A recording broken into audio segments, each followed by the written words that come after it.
छत्रपती शिवाजी महाराजांच्या जयंतीनिमित्त भिलेवाडा गावात अत्यंत उत्साहात विविध कार्यक्रमांचे आयोजन करण्यात आले।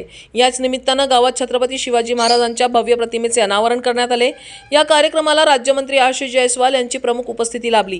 कार्यक्रमाची सुरुवात छत्रपती शिवाजी महाराजांच्या प्रतिमेचे पूजन व पुष्पहार अर्पण करून करण्यात आली। त्यानंतर मान्यवरांच्या हस्ते प्रतिमेचे विधिवत अनावरण करण्यात आले। यावेळी उपस्थित नागरिकांनी जय शिवाजी जय भवानीच्या घोषणांनी परिसर दुमदुमून सोडला। आपल्या भाषणात राज्यमंत्री आशिष जयस्वाल यांनी छत्रपती शिवाजी महाराजांचे विचार, स्वराज्याची संकल्पना आणि त्यांचे शौर्य यांचा गौरव करत युवकांनी त्यांच्या आदर्शावर चालावे असे आवाहन केले। त्यांनी सांगितले की शिवाजी महाराजांचे जीवन हे प्रेरणादायी असून समाजात एकता, धैर्य आणि न्यायाची भावना रुजविण्यासाठी त्यांच्या विचारांचे अनुकरण आवश्यक आहे। या कार्यक्रमाला स्थानिक ग्रामस्थ, युवक मंडळ, महिला वर्ग तसेच विविध सामाजिक संघटनांचे पदाधिकारी मोठ्या संख्येने उपस्थित होते। तर संपूर्ण परिसर भगव्या झेंड्यांनी सजवण्यात आला होता, ज्यामुळे उत्सवी वातावरण निर्माण झाले होते। कार्यक्रमाचे यशस्वी आयोजन करण्यासाठी गावातील युवक व ग्रामस्थांनी परिश्रम घेतले। न्यूज एक्सप्रेस करिता पंकज चौधरी, रामटेक, नागपूर।